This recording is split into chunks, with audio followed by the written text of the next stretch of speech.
HUF को एक important tax planning tool कहा गया है। अब ये HUF हिंदू अनडिवाइडेड फैमिली होता क्या है? How is HUF created? इसके टैक्स बेनिफिट्स क्या हैं? इसका कॉर्पस कैसे क्रिएट होता है? इन सभी बातों को आज इस सेशन में हम आपके साथ डिस्कस करेंगे।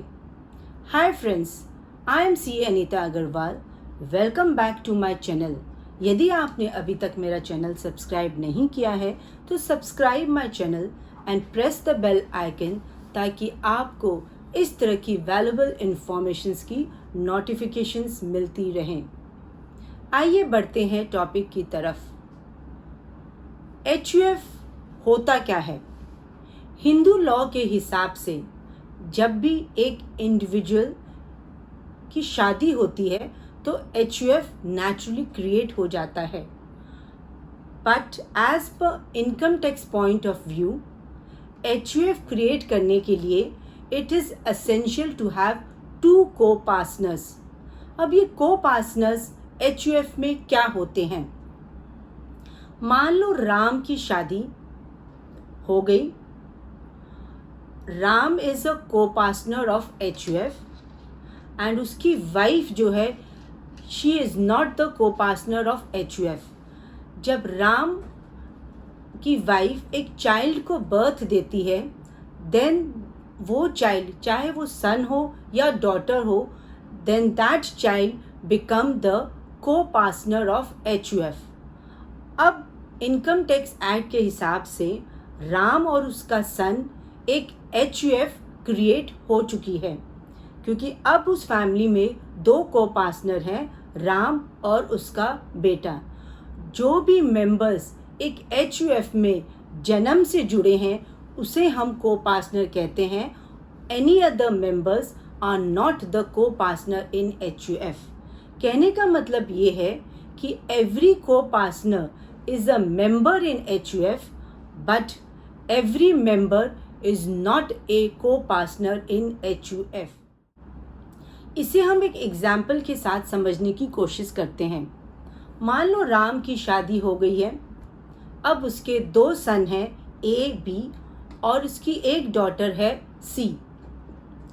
Now Ram, A, B and C all 4 are the co-partner of HUF family. Ram की वाइफ है, she is the member of HUF। उनकी दोनों सन्स की जो वाइफ होगी वो भी मेंबर ऑफ HUF होंगे, और जो A और B के जो बच्चे होंगे, चाहे वो सन हो या डॉटर हो, वो दोनों भी HUF में को-पार्टनर होंगे।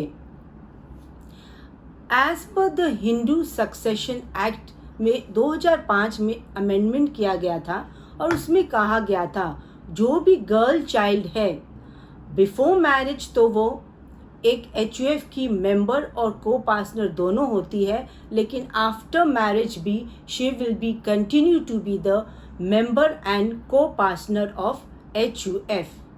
नाउ एक को-पार्टनर्स की क्या राइट्स होती हैं एक HUF फैमिली में?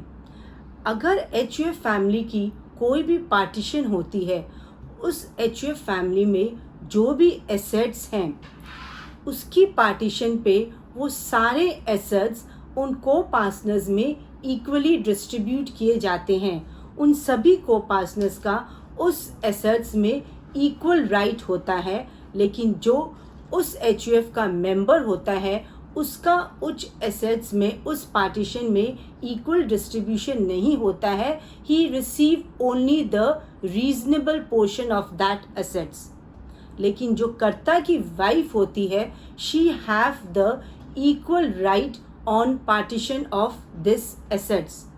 जो भी को-पार्टनर हैं वो एक HUF में पार्टीशन की डिमांड कर सकता है, पर एक मेंबर कभी भी HUF में पार्टीशन की डिमांड नहीं कर सकता।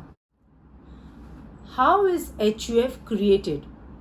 अगर हम HUF को income tax point of view से रिकॉग्नाइज करना चाहते हैं तो उसके लिए हमें एक HUF डीड प्रिपेयर करनी होती है, जिसमें हम सभी मेंबर्स की डिटेल्स प्रोवाइड करेंगे और कर्ता अपने आधार कार्ड और पैन कार्ड की डिटेल्स प्रोवाइड करके HUF की डीड बनाई जाती है और उस HUF की डीड के बेसिस पे ही एक HUF को एक सेपरेट पैन कार्ड अलॉट किया जाता है और उस पैन कार्ड के बेसिस पे एक HUF का सेपरेट बैंक अकाउंट खोला जाता है। इस तरह की प्रोसेस के बाद एक HUF को इनकम टैक्स में रिकॉग्नाइजेशन प्राप्त हो जाती है। HUF में जो भी एल्डेस्ट मेल मेंबर होता है उसे हम कर्ता कहते हैं। As per the Hindu succession act में जब अमेंडमेंट की गई थी उसमें कहा गया था कि एक फीमेल भी HUF की कर्ता बन सकती है। HUF के जो भी बिजनेस अफेयर्स है या डे टू डे एक्टिविटीज़ है उसे हैंडल करने की रिस्पॉन्सिबिलिटीज़ एक कर्ता पे होती है। सो कर्ता चाहे तो HUF से अपनी सैलरी ले सकता है और उस सैलरी के एक्सपेंसेस को हम HUF की ITR फाइल करते वक्त उस एक्सपेंसेस का हम डिडक्शन क्लेम कर सकते हैं।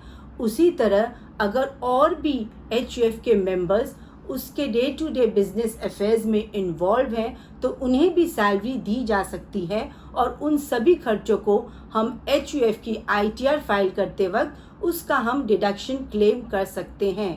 पर जो भी सैलरी या रेन्यूमरेशन हम कर्ता या मेंबर्स को देते हैं जिसका हम एक्सपेंसेस क्लेम कर रहे हैं वो सारी सैलरी इंडिविजुअल्स कर्ता के हैंड में और उन मेंबर्स के हैंड में टैक्सेबल की जाएगी।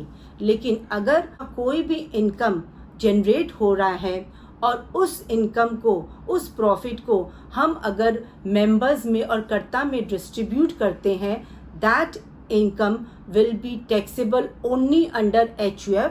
वो इंडिविजुअल के हैंड्स में वो इनकम टैक्सेबल नहीं की जाएगी। Who can create an HUF? Hindus, Buddhists, Jain and Sikhs, all these four religion can create an HUF.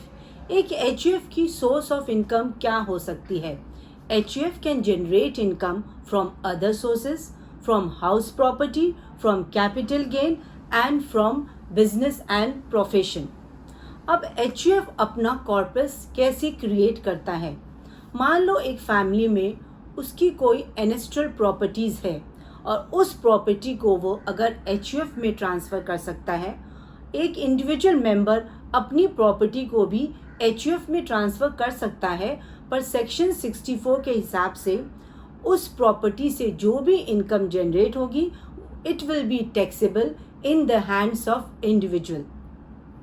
एक HUF अपने मेंबर से लोन ले सकता है, अपने मेंबर से गिफ्ट ले सकता है। जब वो मेंबर से गिफ्ट लेता है तब वो टैक्सेबल नहीं होता, लेकिन अगर वो नॉन मेंबर से गिफ्ट एक्सेप्ट करता है then it will be taxable.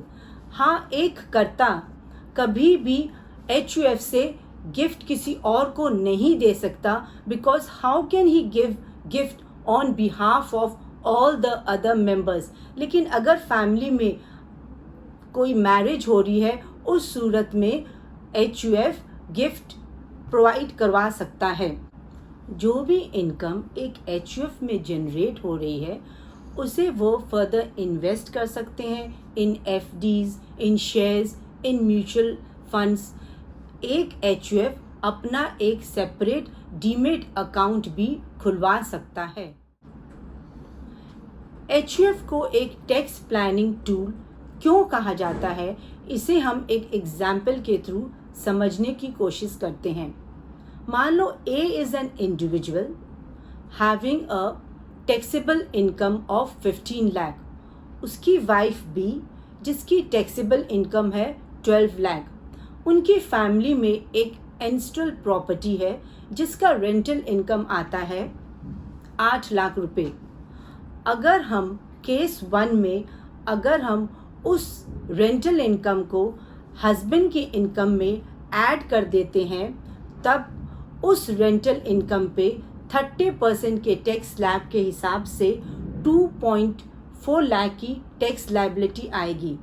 उसी तरह केस 2 में अगर हम रेंटल इनकम को वाइफ की इनकम में इंक्लूड कर देते हैं तो उस पे भी टैक्स लायबिलिटी उस रेंटल इनकम की 30% के हिसाब से 2.4 लाख हो जाएगी। लेकिन अगर हम एक HUF क्रिएट करते हैं और उस एनेस्ट्रल प्रॉपर्टी को HUF में शो करते हैं, इन दैट केस HUF की एक सेपरेट ITR जाएगी, हस्बैंड एंड वाइफ की दोनों की सेपरेट ITR जाएगी। वह अपनी ITR में अपनी इनकम 15 लाख दिखाएगा और वाइफ अपनी ITR में अपनी इनकम 12 लाख शो करेगी और HUF की इनकम जो एनेस्ट्रल प्रॉपर्टी से आ रही है that will be 8 lakh only. In that case अगर हम 2.5 लाख की बेसिक अजम्पशन लिमिट रिड्यूस कर देते हैं और 1.5 लाख का ATC का डिडक्शन क्लेम करते हैं, in that case we will be liable to pay tax only on remaining 4 lakh and that will be at the rate of 5%, 20,000 rupees।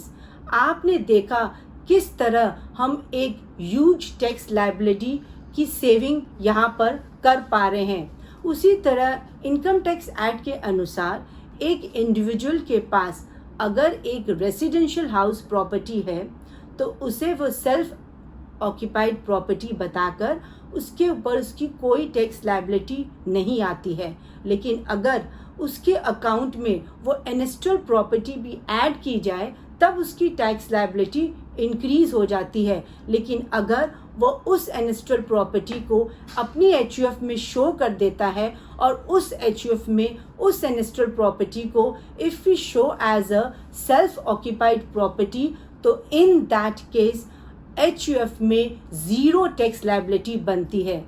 इस तरह की प्लानिंग से हम अपने काफ़ी हद तक अपना टैक्स सेव कर सकते हैं। Hope guys this video has added value to you. इस वीडियो से रिलेटेड अगर आपके कोई भी डाउट्स हैं तो please let me know in the comment section. अगर वीडियो अच्छी लगी है तो इसे लाइक करें and share with your friends and relative. Thanks for watching. Jai Hind.